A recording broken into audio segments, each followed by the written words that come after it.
¿Qué tal amigos? Buenas noches, bienvenidos a un capítulo más de Lo Blanco y lo Oscuro del Derecho, el espacio donde se tocan temas interesantes para la sociedad en general.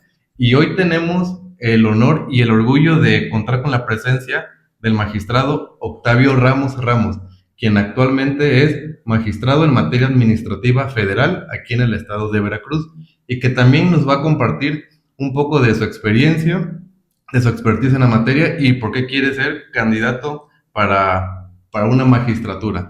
Bienvenido, licenciado. Muchas Sí, gracias por estar en este espacio con nosotros. muchas gracias a ustedes por la invitación y sobre todo a su auditorio que nos va a hacer favor de dar cauce a esta comunicación. Sí, como bien saben, seguimos aquí en el margen del proceso extraordinario de elección del Poder Judicial de la Federación y es por eso que, como en otros episodios anteriores, nos hemos dado a la tarea de entrevistar a candidatos en el sentido de que para que ustedes tengan conocimiento de la trayectoria, de las aspiraciones y sobre todo quién es la persona que se encuentra detrás de la candidatura. De nueva cuenta, muchas gracias por acompañarnos, magistrado. Octavio me dijo, ¿verdad? Sí, Octavio, por para ser favor. así, de cuates, de cuates. Y bueno, empezamos con la primera pregunta. ¿Cuál ha sido su trayectoria dentro del Poder Judicial Federal? Bueno, básicamente lo que tengo es ya más de 20 años en la institución. Inicié con la posición más baja que te permite la carrera judicial, que es oficial judicial. Ahí estuve en un tribunal colegiado en materia civil, en el primer circuito en la Ciudad de México. Posteriormente me incorporé al Tribunal Electoral del Poder Judicial de la Federación, donde estuve un promedio de más de 11 años y culminé siendo magistrado del Tribunal Electoral.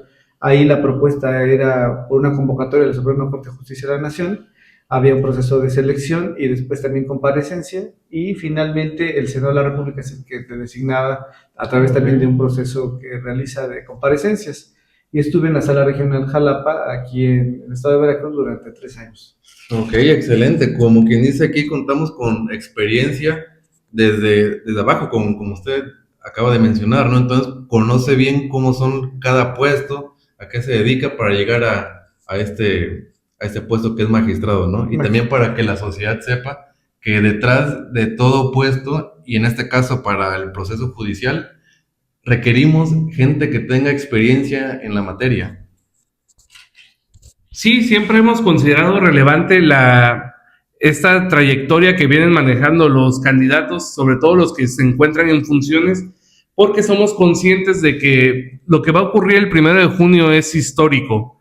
Se van a elegir puestos los jueces, magistrados que integran el Poder Judicial federal y local, y siempre es importante bueno, que ustedes tengan conocimiento de que al momento de que elijan ustedes quiénes son los que van a decidir que nos representen en el Poder Judicial, pues sea una persona que tenga ya experiencia en el manejo de un tribunal.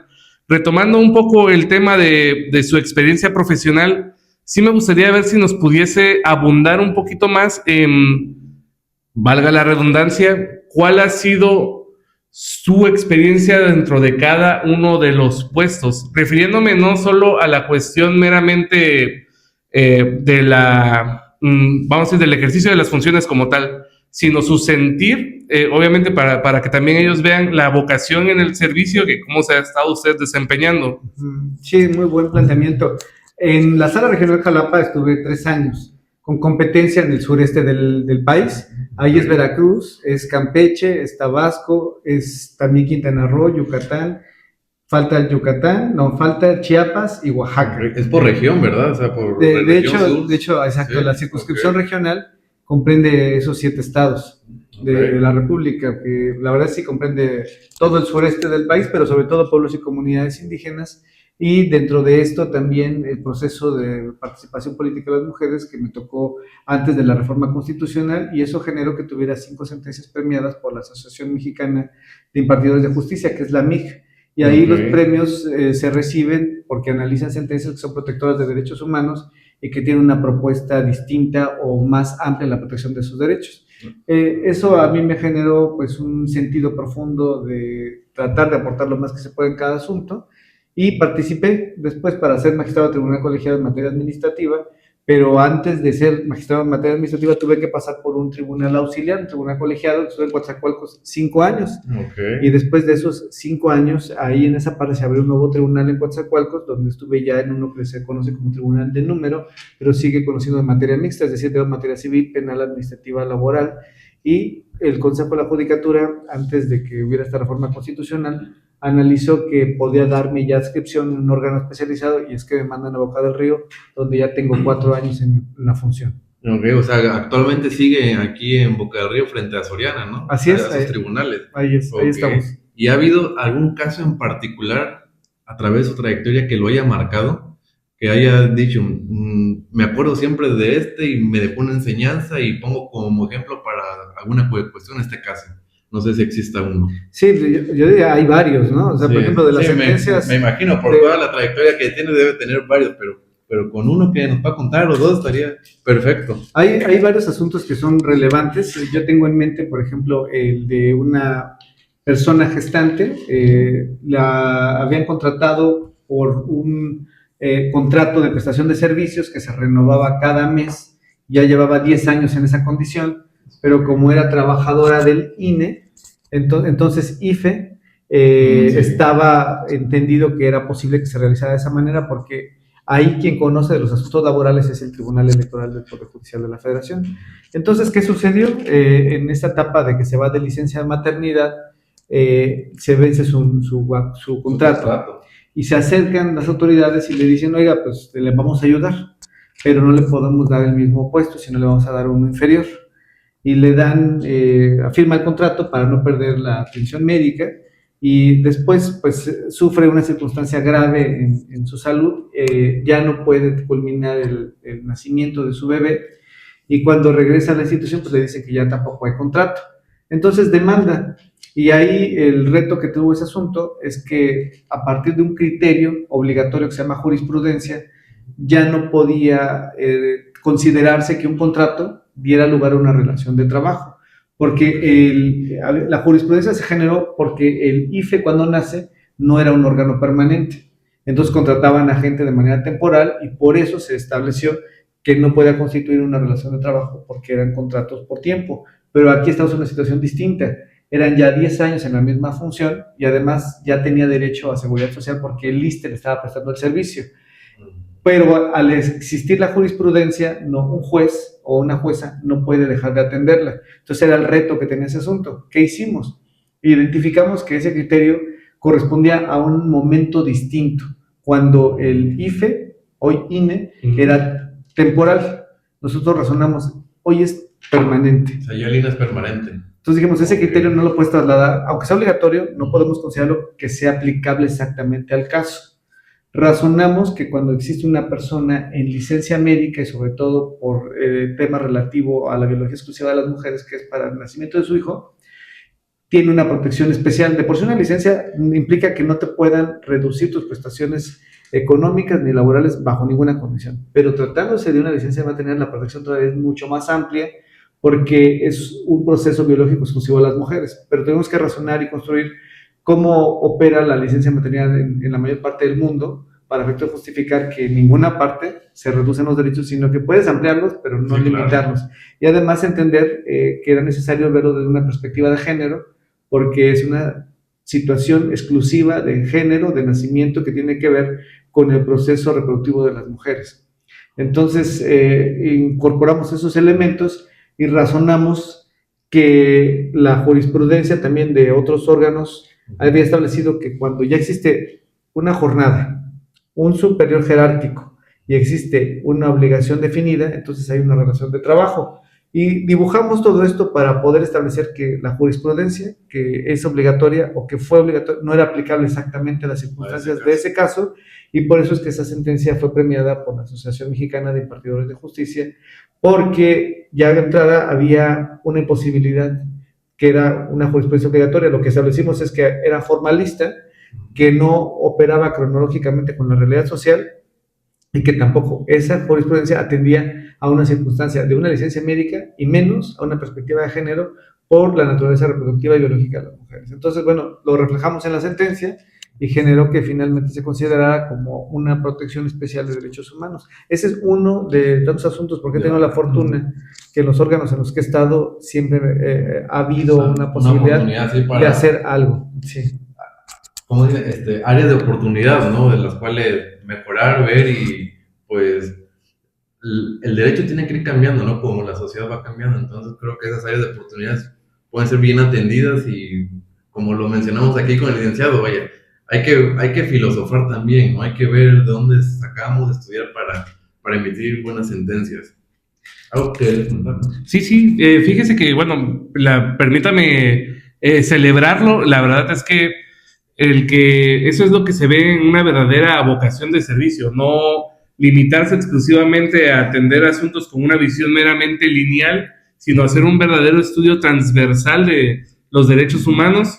Y es ahí donde se ve quiénes son las personas que verdaderamente se encuentran capacitadas para representarnos dentro de un puesto, en este caso de elección judicial. La verdad es que no es por echarle flores aquí dentro del podcast, pero bueno, permítame celebrarlo por ese motivo. Nos comentaba que entonces estuvo 5 veces premiado por sentencias innovadoras. Así es. Sí, y la verdad es que, como siempre he dicho, el derecho es dinámico, y ustedes están en una posición privilegiada en donde siempre pueden velar porque se respeten los derechos humanos de una mejor manera. Y qué mejor tener una visión con esta experiencia que usted manifiesta, porque eso pues puede dejar a uno con una tranquilidad de que si llegase a ver alguna cuestión que fuera adversa a los intereses de los particulares, tener a alguien que tenga el conocimiento y la experiencia suficiente para dictar una resolución que sea apegada a derecho.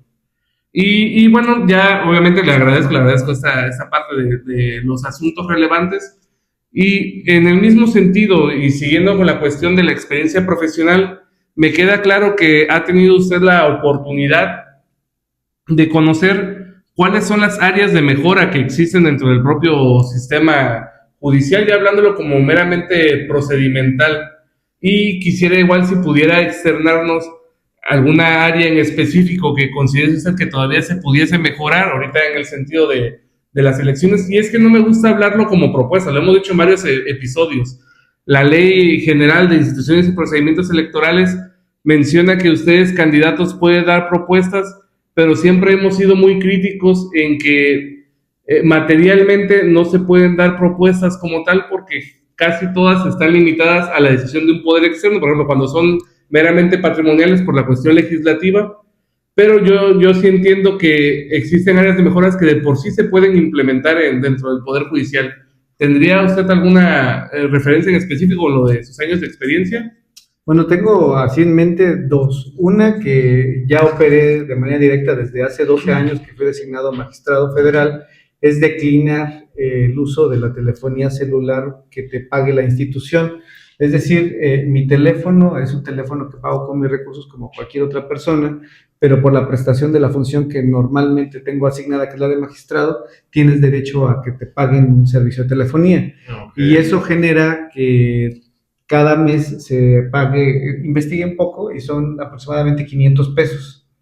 Eso si lo multiplicamos por 12, que es un año, y los 12 años, en algo hemos contribuido en la mejora y en el ahorro y en el manejo adecuado de recursos. Eso sí está al alcance de uno. Sí, claro. Sí, claro, sí. Por otra parte también, el tamaño de las sentencias, alguien diría, bueno, ¿eso qué beneficia? Bueno, beneficia en dos sentidos. Uno, en la comunicación que tiene el juzgador con las personas que lo buscan o que requieren de una respuesta jurídica en una sentencia. Porque si ves una sentencia de más de 100 páginas, tú dirás, bueno, ¿en dónde está la parte que a mí me interesa leer? Que me dijo que sí o que no. Dejamos de transcribir y estamos utilizando un lenguaje ciudadano y las sentencias en promedio están entre 15 y 20 páginas con independencia del volumen de las demandas de amparo, porque lo que quiere la ciudadanía pues es una comunicación concreta. Entonces, bueno, en esa parte también hemos abonado, pero sí ayuda, porque antes cuando íbamos a sesión pública, las torres de los asuntos que íbamos a ver así de sentencias, 10 sentencias eran de este tamaño, y ahorita nuestras torres de asuntos pues más o menos está de este tamaño. Entonces el ahorro en papel y el ahorro en impresiones es también bastante importante y es muy caro que se esté pagando de una manera desperdiciada, es decir, podemos hacer más para administrar de mejor forma los recursos. Y hay una última que a mí me parece que es importante, que esa no está propiamente en mi alcance, pero me gustaría hacer gestiones para que fuera, es que cada mes se rinde una estadística y cada 6 meses hay un informe que se acompaña con cómo hemos trabajado, cuántas quejas en contra de uno se han presentado. Por ejemplo, yo no tengo ninguna queja administrativa, no tengo ninguna queja por acoso laboral, ni por acoso sexual, ni denuncias penales, pero esto no se conoce ante la ciudadanía. Por otra parte, esto al año genera una visita. Va un visitador y hace una evaluación directa de lo que está pasando, y esta información no se da a conocer al exterior. De mi parte, lo que quiero plantear y proponer es que me dejen hacer pública la calificación que a mí me corresponde, porque yo me enteré de mi calificación hasta que me pasé un proceso que se llama ratificación, donde analizan 6 años cómo me he comportado en la parte económica, es decir, que mi patrimonio corresponda con mi salario, que no tenga denuncias por acoso sexual, denuncias por acoso laboral, que no tenga denuncias penales y que mi trabajo haya sido productivo. Entonces me enteré que tenía una calificación de 94 puntos, que fue con lo que me ratificaron. Pero si esto lo conocía la ciudadanía, podría formarse una opinión. Por ejemplo, ha habido distintas propuestas de quienes están contendiendo, y bueno, todos decimos que somos un muy buen perfil, pero a mí me parece que el antecedente en el tiempo, el trabajo, los resultados, eso es algo que no se puede borrar ni matizar. Sí, claro.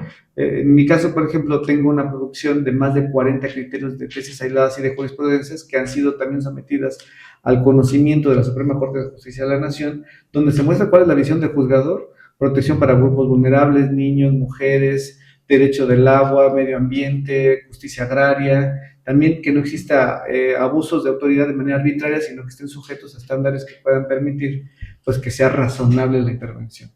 Sí, claro. Vas. ¿Vamos yo? Bueno, esa parte de edito. Ok, sí, la verdad es que sí es muy relevante estas, vamos a decir igual, áreas de mejora que se manifiestan y que pudiesen ser útiles, sobre todo para la ciudadanía, que es el usuario final ahora sí que del aparato jurisdiccional. Y bueno, pasando a una parte un poco más amable, que también siempre nos gusta enfocarnos mucho en estas pequeñas cápsulas que hemos tenido, es ver la posibilidad de que el auditorio conozca quién es la persona, que se encuentra detrás de la candidatura, quién es Octavio Ramos en su día a día, y bueno, y no solo de la candidatura, sino también fuera del servicio público, ¿no? Cuáles son sus hobbies, sus aspiraciones meramente personales, que la gente pueda conocerlo un poco más.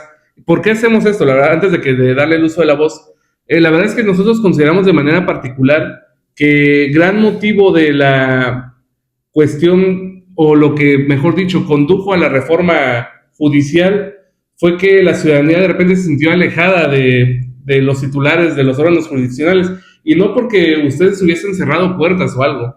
De hecho, siempre le lanzo yo la bolita a nuestros colegas, como siempre le digo a Pepe, a mí me encanta rajar de nosotros como gremio de abogados. Siempre hemos sido de repente muy opacos en nuestro trabajo y buscamos blindar de repente la información, y no le decimos al cliente, oye, tú puedes acercarte con toda la confianza. Entonces, y al final, ¿qué es lo que ocurre? Que el juzgador tiene contacto únicamente con el abogado, y ya cuando ocurre una desgracia, porque siempre ocurre una en cualquier juicio, el abogado todavía se toma el atrevimiento de echarle la culpa al juzgador. O sea, no toman responsabilidad propia sobre las actuaciones que han realizado.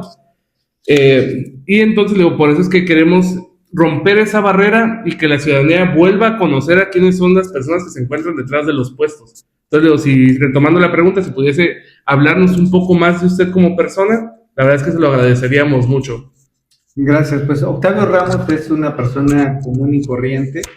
Soy hijo de 2 padres que tengo la fortuna de contar con ellos actualmente.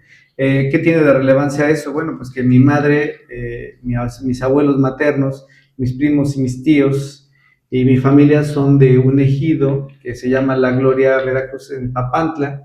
Es una zona, pues, vulnerable de manera económica y también con un rezago cultural y social, ¿no? Mi abuela materna era analfabeta, no sabía leer ni escribir. Mi abuelo tenía una educación primaria pues muy elemental y mi madre pues con estudios de secundaria buscó tener una posibilidad de mejor vida y migró a la Ciudad de México, donde conoció a mi padre chiapaneco. Por eso que hablaba de mis padres, que son del sureste, pero con contextos pues bastante distintos, pero sujetos a vulnerabilidad y también a la pluriculturalidad de los pueblos y comunidades indígenas. Aunque no me adscribo, pero finalmente las zonas en las que se ubicaron mis padres sí tiene que ver con un contexto cultural pues muy particular. Y a raíz de eso lo que generó es que yo tuviera la posibilidad de estudiar en la Ciudad de México, en escuelas públicas, porque eso era lo que podía acceder con motivo del esfuerzo propio, pero también con la motivación de mis padres. Mi madre trabajó en un restaurante donde conocí a mi papá, era mesera y después ya trabajó en una farmacia donde se jubiló después de 35 años de trabajo. Mi padre también, recién jubilado, él pudo concluir su carrera ya no tan joven, como abogado. También es abogado. Sí, sí. Fue una motivación para estudiar Derecho. Y bueno, pues ese es, digamos, como el contexto social y cultural y socioeconómico de Octavio Ramos, ¿no? Octavio y de sus inicios, de sus pininos, como dicen, ¿no? Sí. En la parte personal, yo les diría que soy una persona sencilla, directa, franca, pero también transparente. A mí me gusta mucho que la puerta de la oficina siempre esté abierta y mi cortina también, porque alguien me abrió la puerta. Yo no soy hijo ni ahijado de alguien que haya sido magistrado o juez. Era la forma de acceder al Poder Judicial en muchos sentidos. No digo que sean todas, ni digo que mi historia sea exclusiva, pero bueno, a mí me costó mucho trabajo y por lo menos en lo que mi historia representa es que necesitaba una cercanía que no tenía. Sí, claro. Pero alguien abrió la puerta y yo creo que siempre ha habido alguna persona que valore el esfuerzo de alguien más y eso es lo que recibí, una oportunidad, y por eso mi puerta está abierta, igual mis ventanas, pero por otra razón también la tengo abierta porque me gusta ver qué pasa afuera y me gusta también que las personas que están afuera sepan lo que estoy haciendo allá adentro.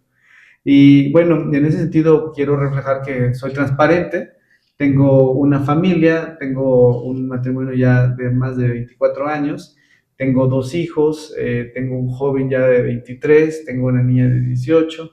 Dentro de este contexto, pues él ya está haciendo su esfuerzo, estudiando y trabajando.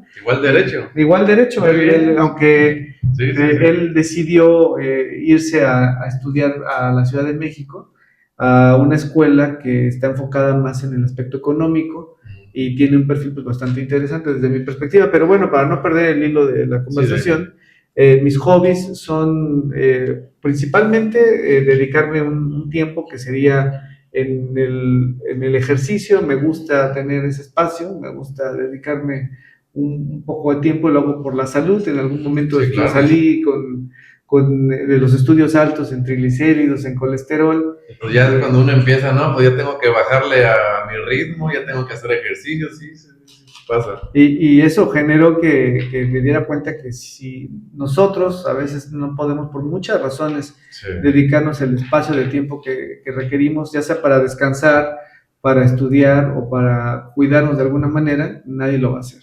Entonces, bueno, disfruto mucho esa introspección. Me gusta también bastante salir a caminar o a trotar. En ese he encontrado también un sentido de canalizar varias tensiones.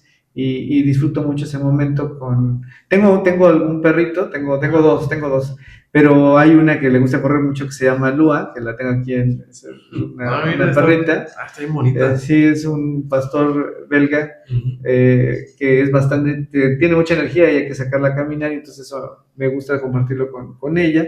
Tengo también dentro de mis hobbies, me gusta la parte de también igual de dispersarme con la bici, me gusta salir a pedalear un poco cuando hay margen, y dentro de la parte personal disfruto muchísimo la oportunidad de convivir con mi familia. Ahora, después de tantos años de alejamiento, porque cuando fui secretario en Toluca, secretario de Estudio y Cuenta, y luego fui magistrado en Jalapa, y luego estuve en Coatzacoalcos, y después de este tiempo que estoy hablando, que serían pues prácticamente 10 años, no estuve propiamente en casa. Entonces esto me generó que no tuviera yo esos 10 años de mi hijo, no los pude disfrutar, y ya cuando me acerqué, él ya se fue, ¿no? Y ahorita lo que queda es la niña que tiene 18 años, y bueno, pues estamos tratando de convivir con ella y aún así... ¿Se quiere ir también hacia otro lado? Pues no, ella está muy contenta con lo que está haciendo acá, pero bueno. a veces no es posible ni siquiera también tener la oportunidad de comer en familia, hay que Sí, claro, por los teniendo horarios. otras responsabilidades. Entonces disfruto mucho mi trabajo, me gusta la parte de la interacción con quienes tengo el honor de trabajar y hablo desde la perspectiva horizontal y vertical porque bueno, pues todos tenemos en algún momento compañeros y compañeras y tenemos que rendir cuentas, Sí, así pero parto mucho de la idea de que la convivencia forma parte indispensable de la comunicación en el equipo. Asumir un liderazgo implica reconocer el acompañamiento que toda la gente te está dando. Sí, claro. ¿Y hay algún consejo que le quiera dar a las personas que quieren formar parte del Poder Judicial? Aquellas personas que son estudiantes ahorita y que están en ese interés. Sí, yo lo que le quisiera decir a cualquier persona que quiera ser juzgadora es que busque bien si esa es su pasión, porque convivimos muchas horas en un espacio que es como este, donde tenemos que estudiar, tenemos que investigar una historia de vida y también definir una consecuencia en el patrimonio, en la libertad, en la salud. Sí, claro. Entonces es un compromiso bastante fuerte y cuando lo digo en ese sentido es que te tiene que apasionar. Tienes que tener... Tienes que tener esa vocación Sí. para dedicarte a eso. Sí, porque, por ejemplo, conozco gente que es muy brillante, es muy profesional y que no dejaría lo que hace para ser magistrado o magistrado. Porque de hecho les va mejor en sus despachos, les va mejor en la parte académica, tienen otra calidad de vida y su vocación pues es otra y no la de verse en un espacio cerrado teniendo como una actividad cíclica, ¿no? Porque justamente platicaba hace unos días con gente con la que trabajo y me decían que a veces la rutina es bastante pesada porque cada semana, cuando uno es secretario, tienes que hacer proyectos de sentencia. Son 3, mínimo, ¿no? Pero imagínense, hay asuntos que llevan décadas o que llevan 5 años por lo menos. Y esa historia generó muchas pruebas, mucho trabajo y en una semana tienen que tener 3 historias resueltas de ese tipo. Pero dices, bueno, ya las tengo, ya las entrego. Esa misma semana te pasan las nuevas historias para que vuelvas a hacer otros proyectos. Pero también cuando eres magistrado se multiplican estas circunstancias porque tienes que revisar no los 3 proyectos. Hay 4 secretarios, en algunos órganos a veces son 5 secretarios, ahorita yo tengo 5 secretarios y estamos hablando de que 3 por 5 son 15 asuntos a la semana que tengo que ir direccionando y que revisar y que entregar porque las listas con mis compañeros son mínimo de 13 asuntos y después de eso tengo que revisar los 13 asuntos de mis compañeros cada semana. Entonces estamos hablando, si el promedio mínimo son 12, son los 24, son 36 asuntos. Nosotros estamos tratando de hacer un poquito más. 36 asuntos que revisar, más tus 12 asuntos que tienes que tener listos para la siguiente semana. Entonces dices, bueno, yo también debe ser de hacer eso. Compromiso. Y otra vez tienes que hacerlo porque sesionamos los días jueves. Entonces, bueno, por eso les decía que aún así estando aquí con mi familia, no es tan factible que podamos convivir porque después de la comida, pues ellos van a hacer cualquier otra actividad que tengan pendiente y a mí me toca seguirle un rato más para que tengamos listo todo esto que les estoy comentando. Y en fin de semana, no todos, pero seguramente la mayoría tienes que dedicarle unas horas o un día para que puedas tener margen de otro día, disfrutarlo sin ninguna presión. Sí, no, esa parte de la vocación sí es un tema muy personal y puntual que tiene que haber en todo servidor público. Y así como lo manifiesta, o sea, ese esfuerzo adicional que también hace un sacrificio de las cuestiones personales para que el trabajo pueda fluir, son esas pequeñas cuestiones que de repente la ciudadanía no las ve, ¿no? Ellos, vamos a suponer, un ciudadano promedio ordinario que está tramitando un expediente dentro de algún tribunal colegiado, pues él está nada más esperando a que se resuelva su asunto, no magnifica de repente, para empezar, todo el trabajo que hay en ese asunto en específico. Y segundo, como usted bien lo indica, todo lo que se tiene que estar viendo a la semana. La verdad es que, si no mal recuerdo, porque no los resultados, pero sí la estadística sí era relativamente pública y el tribunal en el que usted está, la verdad es que no tiene tanto rezago, ha estado trabajando muy bien a marchas forzadas y es también algo que el ciudadano promedio de repente no conoce, ¿no? Yo siempre los invito a todo, al público en general, que pueden acercarse abiertamente. Usted dice que usted tiene las puertas abiertas y la verdad es que lo constato. Yo he ido al segundo tribunal colegiado y efectivamente su puerta entra, está derechito, derechito, derechito y ahí la van a ver abierta y la ventana abierta. O sea que es una cuestión meramente verídica y el que quiere ir con nosotros lo acompaño, lo llevo para que conozca personalmente al magistrado Octavio. La verdad es que yo sí, le repito, le aplaudo esa vocación de servicio que tiene, sumado a su experiencia y conocimiento en materia de protección de derechos humanos, que es lo que debe ser primordial al momento de tomar ahorita la decisión el 1 de junio. Y bueno, ya para cerrar, sí nos gustaría que nos indicara cómo es que podemos ubicarlos en sus redes sociales y sobre todo lo más importante, cómo lo localizamos su boleta el 1 de junio. Pues muchas gracias por la oportunidad que me dan. Voy a aparecer en la boleta rosa con el número 24. La boleta es una boleta donde no es de partidos políticos, no hay ningún emblema, no hay ningún rostro, lo que hay son nombres y hay números. Aparezco en materia administrativa, boleta rosa con el número 24 para ser su magistrado de 24 horas, porque sí es un compromiso. Estoy agregando en esta publicidad, en el folleto hay un WhatsApp, porque también creo que tiene que existir una comunicación directa con las personas. Y me funcionó hace poquito porque alguien me escribió de San Andrés para decirme que, y es también un asunto muy lamentable, por cierto, porque estaban ya en responsabilidad patrimonial del Estado por la desaparición forzada de su hijo que no apareció, y ya estaba determinada, había condena de reparación del daño moral, no hay ningún dinero que alcance para reparar la afectación de padres, pero iban a viajar nada más para preguntar cómo estaba su asunto y lo pudimos resolver, ahorita que soy magistrado de tribunal, por ejemplo, vía WhatsApp. Entonces funciona. Estoy en las redes sociales, Facebook, X, Instagram y TikTok, con el mismo usuario, es Octavio 2 con número Ramos, porque como soy Octavio Ramos, okay. Entonces por eso dice Octavio 2 Ramos. Y, ahí y el número de WhatsApp, si lo quisiera decir para que sí, claro, muchísimas gracias. Es el 2299-000003. Hasta está súper fácil, ¿eh? Está muy fácil. Sí, 000003 con 2299. Sí. Listo. Pues bueno, ¿quieres hacer el cierre? Dale tú. Sí, seguro. Yo abrí. ¿Quiere agregar algo adicional? Esta parte la editamos, ¿quiere? Si me dan la oportunidad, sí. Sí. A mí me gustaría pedir atentamente que se participe en la elección. Es un proceso complejo, no es sencillo.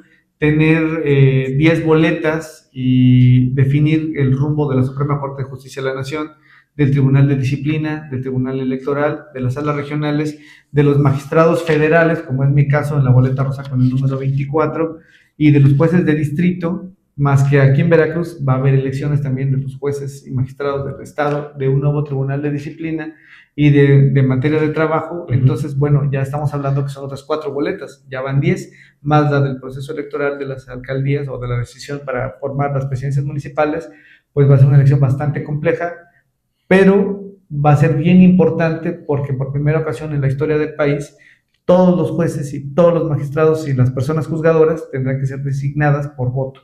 Y es ahí donde pido atentamente el apoyo, pero no nada más para mí, sino para todas las personas juzgadoras que tienen un compromiso con la ciudadanía, que tratan de aportar siempre algo a la justicia social, pero sobre todo que son empáticas en las decisiones colocándose en los zapatos de la persona que va a recibir una sentencia. Creo que eso es determinante, que exista aparte de la vocación, del compromiso, la sensibilidad, la empatía, y que se deje atrás la distancia del escritorio y que se busque el acercamiento del territorio, porque cuando uno ve la necesidad económica, las barreras sociales, culturales y también económicas y políticas, bueno, el reclamo ante la justicia es muy palpable. Es decir, se piensa que la justicia es para quienes puedan pagarla, pero hay juzgadores y juzgadoras, como estimo que es mi caso, que la justicia no es una moneda de cambio, sino es un derecho que tiene que otorgarse, ejercerse, reclamarse, pero tiene que hacerse con sencillez, con empatía, pero sobre todo tiene que ser una persona con cercanía para efecto de tratar como se requiere cada asunto,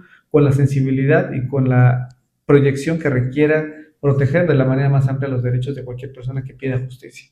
Sí, claro, y hay un tema que mencionó también que quiero comentar, que la ciudadanía verdaderamente debe de tener en cuenta que en cualquier momento puede ser objeto de alguna sentencia. Claro. O sea, que todos por el simple hecho de que seamos personas estamos inmersos a que en algún momento pisemos un tribunal, o bueno, como siempre un servidor, y a Belardo lo hemos mencionado, que todos en alguna vez en su vida por lo menos están inmersos en un juicio, de ya sea civil, mercantil, laboral o en este caso materia administrativa, pero sí es importante que se acerquen y que este 1 de junio vayan a votar por las personas que tienen mayor experiencia para impartir las sentencias, porque no saben cuándo les va a tocar que una sentencia recaiga a favor o en su contra. Sí, ya nada más antes de hacer el cierre, sí me gustaría también de nueva cuenta aplaudir ese canal de comunicación directa que menciona usted que existe, sobre todo en vía móvil, porque como usted bien menciona, de repente es muy complicado el tener la oportunidad de estar al pendiente de su asunto, y eso la verdad es que es muy, muy humano el que pueda usted atender a las personas en ese sentido, obviamente en las posibilidades de la información que se pueda brindar, ¿no? También, pero sí es algo innovador, humano y verdaderamente ético, porque, como usted menciona, hay gente que viene de muy lejos y venía nada más a hacer una única pregunta, digamos que, pues, nosotros somos reyes porque lo tenemos en el tribunal aquí, ya luego nos toca trasladarnos, por ejemplo, a Jalapa, pero gente que viene de fuera y tener la oportunidad de hacerlo así, no, hombre, es una chulada, la verdad. La verdad es que ahí sí le aplaudo de nueva cuenta. Muchísimas gracias. La verdad que eso está re bien, que el vía WhatsApp tenga esa, pues ese ánimo, ¿no? De quererse acercar a la ciudadanía. Y ahorita que están mencionando esto, me acordé de, en alguna ocasión fui a hacer un trámite a Jalapa, y recuerdo que a una chava le habían dicho, véngase mañana, y resulta que la chava era de Coatzacoalcos, y me acuerdo que a mí también me dijeron que me viniera el otro día, y dije, pues bueno, yo estoy en Veracruz, yo regreso, y yo vi a la chava que estaba llorando, me dijo, no, es que tengo que regresarme hoy a Coatzacoalcos, y cómo le voy a hacer, porque son un buen de horas que tengo que irme y regresar otra vez, y no tengo el dinero para el hotel, no sé qué voy a hacer. Y pues bueno, a veces así son las cosas, ¿no? Pero con esta cercanía de que bajo un clic, bajo un WhatsApp, puedo resolver muchas cosas en la medida de lo posible, pues vaya, es algo bastante súper y vaya, y plausible, ¿no? Muchas gracias. Ahorita me pusiste a pensar en la indiferencia que se reclama a los servidores públicos y particularmente cuando un juzgador no tiene su puerta abierta y lo van a buscar y no pidió cita. Ese es lo que se dice, es que no pidió cita, entonces no lo puedo recibir, y no se dan ni siquiera la oportunidad de saber de dónde viene la persona, qué necesidad tiene y por qué no dedicarle unos minutos. Tal vez nos atrasamos más, pero finalmente cuando comunicas con una persona que tiene una ansiedad, le resuelves el problema, y eso al final también te ayuda a que ya no sea tan complicado lo que tengas que resolver, porque la comunicación que te dan a veces en este intercambio de su necesidad de que lo escuches en un asunto, a veces te abona demasiado en la convicción en lo que vas a resolver. Sí, el famoso alegato de oídas, ¿no? Siempre es bien puntual. Pero bueno, si me permite, y ya sería todo, voy a hacer el cierre. Ok, claro que sí. Y bueno, eso sería todo. Le agradecemos de nueva cuenta la oportunidad de haber estado aquí con nosotros. Como siempre lo mencionamos en el canal, es muy importante este ejercicio que se está haciendo de tener la oportunidad de acercarnos y conocer a los candidatos que están participando en este proceso extraordinario. Octavio, muchísimas gracias por todo. La verdad es que nos sentimos bien afortunados de que así es. También con nosotros en este espacio. Y bueno, pues sin más que decir, de mi parte le agradezco muchísimo que se encuentre aquí usted. Al contrario, gracias a ustedes y desde luego pues a su auditorio. Sí, gracias. Pues ya saben cómo encontrarlo. Octavio Ramos, magistrado y candidato para magistrado nuevamente. Muchísimas gracias y buenas noches. Buenas noches, hasta la próxima.